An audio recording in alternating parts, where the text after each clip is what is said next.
بسم اللہ الرحمن الرحیم۔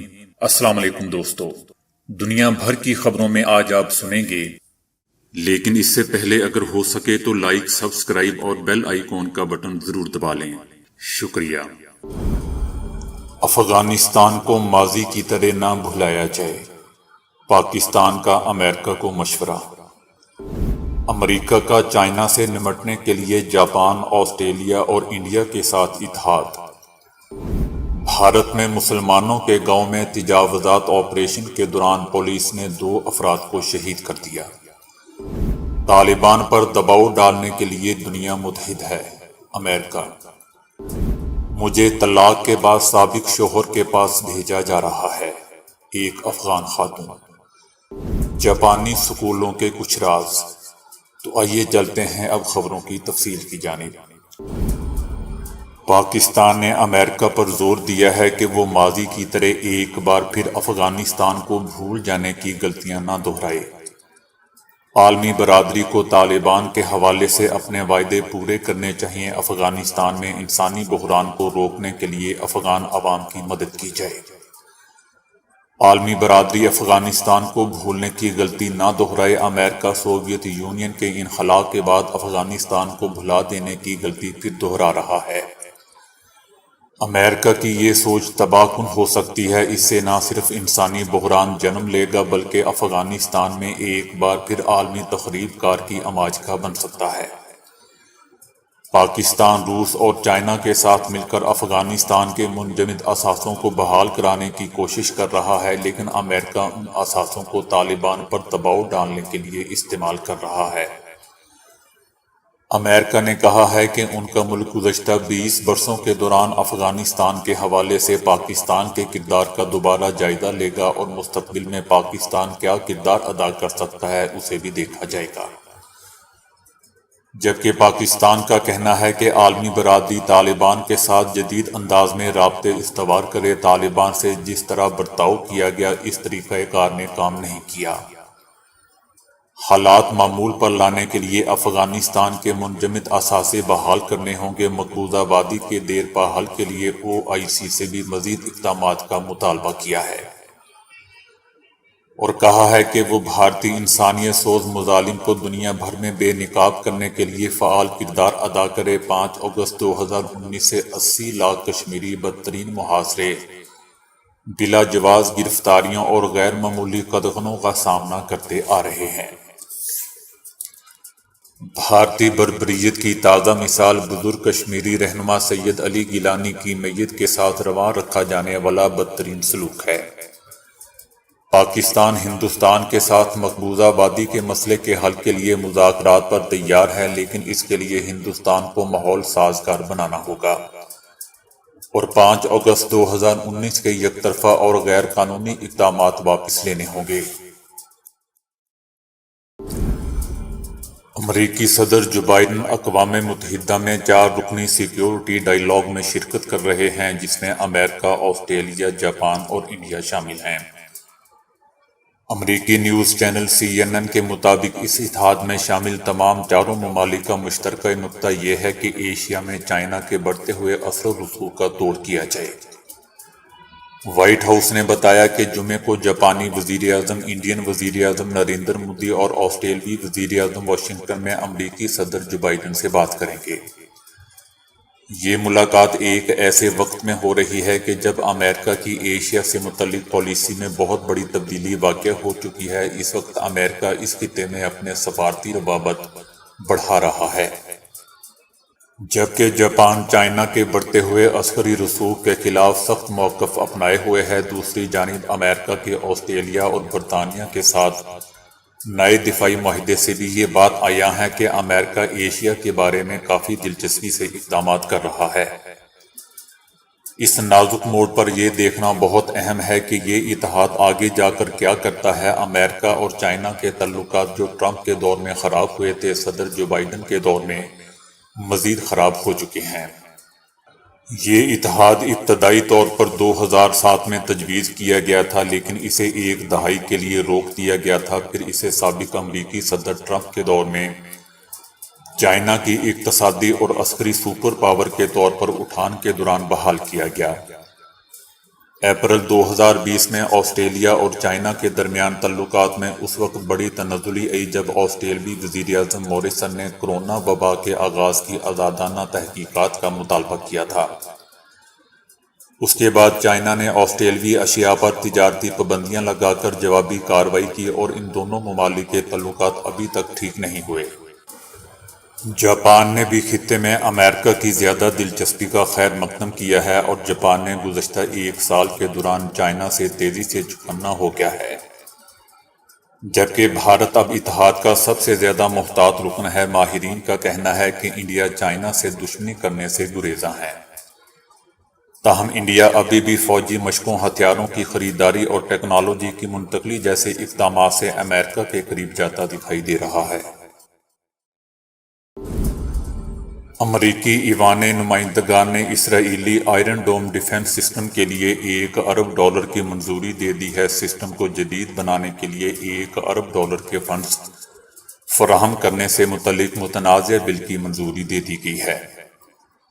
420 ارکان نے بل کے حق میں اور 9 نے مخالف میں ووٹ دیا، جبکہ 2 ارکان غیر حاضر رہے۔ دوسری جانب اسرائیلی وزیر اعظم نفتالی نے بل کی منظوری پر شکریہ ادا کرتے ہوئے کہا کہ بل کی مخالفت کرنے والوں کو زبردست جواب دیا گیا ہے۔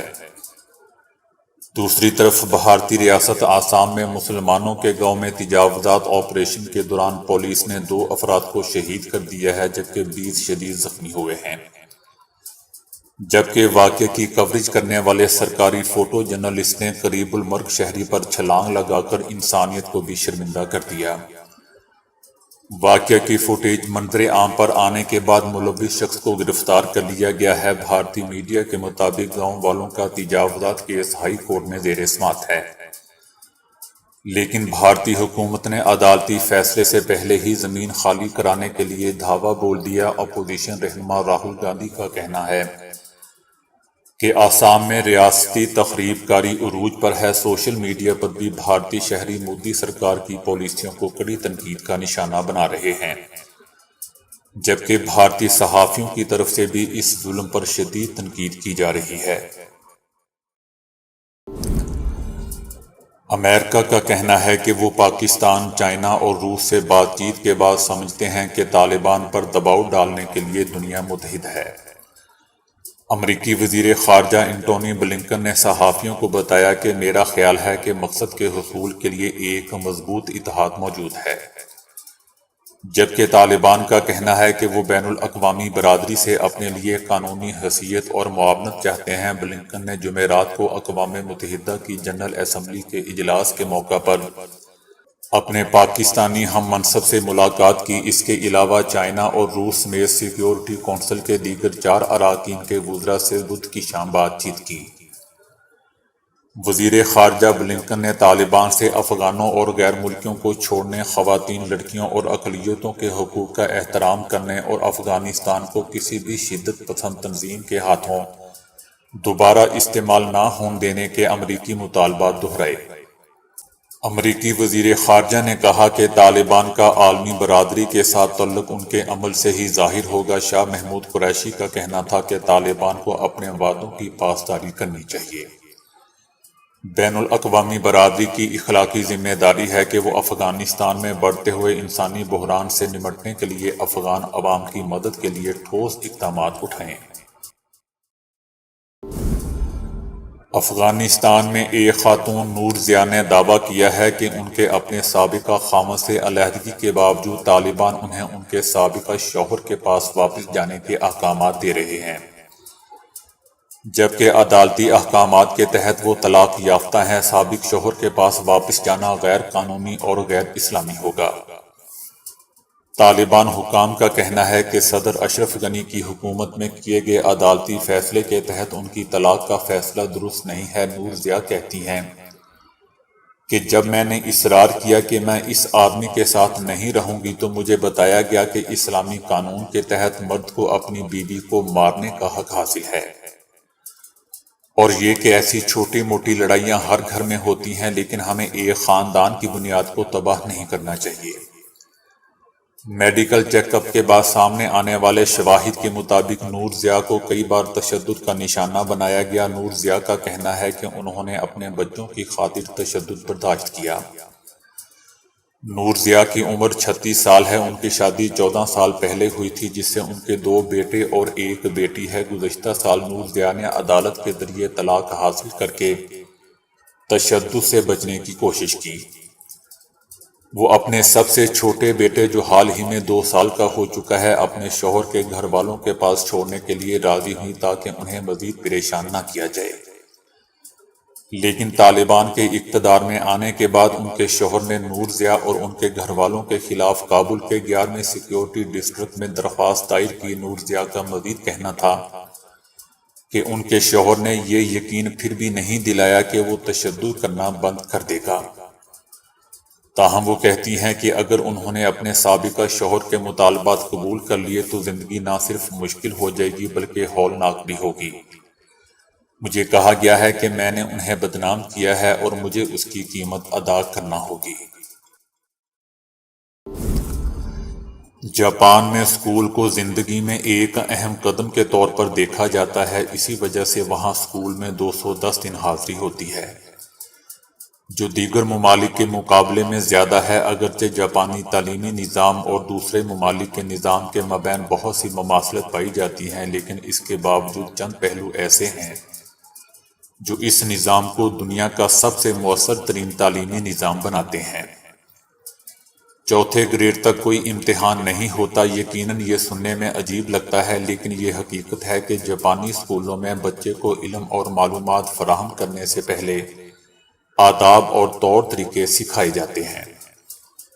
پہلے 3 سالوں میں ان کا ہدف یہ ہوتا ہے کہ وہ اپنے بچوں کے کردار کو ترقی دیں اور ان میں اچھے اخلاق قائم کریں، نہ کہ ان کے علم کا فیصلہ کریں۔ وہ سیکھتے ہیں کہ کس طرح سخی اور ہمدرد بننا ہے۔ انہیں یہ بھی سکھایا جاتا ہے کہ وہ دوسروں کا احترام کریں اور فطرت اور جانوروں کے ساتھ نرمی کا رشتہ قائم کریں۔ بچے اسکول کی صفائی خود کریں۔ اگرچہ باقی دنیا کے اسکولوں میں اسکول کو صاف رکھنے کے لیے مختلف قسم کے ملازم رکھے جاتے ہیں، لیکن جاپان میں ایسا نہیں ہوتا۔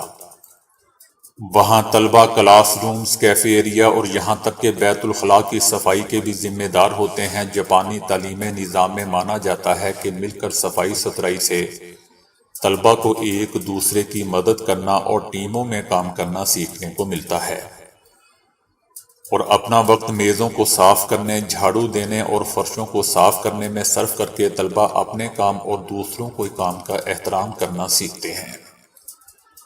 سب اکٹھے کھانا کھاتے ہیں۔ دوسرے ممالک میں اگر کسی استاد کو اپنے طلبہ کے ساتھ کھانا کھاتے ہوئے دیکھا جائے تو یہ باتیں بنائے جانے کا سبب ہو سکتا ہے، لیکن جاپان میں اس اصول کو طالب علم اساتذہ کے مثبت منسلک تعلقات میں مددگار سمجھا جاتا ہے۔ کھانے کے دوران مفید گفتگو ہو سکتی ہے، جو خاندانی ماحول کی تعمیر میں مدد فراہم کر سکتی ہے۔ جاپان میں اسکول کے بعد ورکشاپس والے اسکول بہت مشہور ہیں۔ وہاں طلبہ اپنے 6 گھنٹے کے اسکول کے دن کے علاوہ نئی چیزیں بھی سیکھ سکتے ہیں۔ شام کے وقت کلاسز کا انعقاد ہوتا ہے اور زیادہ تر جاپانی طلبہ ان میں شریک ہوتے ہیں۔ دنیا بھر کے بہت سارے طلبہ کے برعکس جاپانی ہفتے کے اختتام اور چھٹیوں کے دوران بھی مطالعات کرتے ہیں، شاعری اور کیلی گرافی سیکھتے ہیں۔ جاپانی خطاطی، جسے شودو بھی کہا جاتا ہے، جو فن کی ایک قسم ہے جس میں لوگ چینی حروف کو ایک اظہار اور تخلیقی انداز میں لکھتے ہیں۔ تو دوستو، ابھی کے لیے اتنا ہی۔ ویڈیو کو لائک اور شیئر کرنے کا بہت بہت شکریہ۔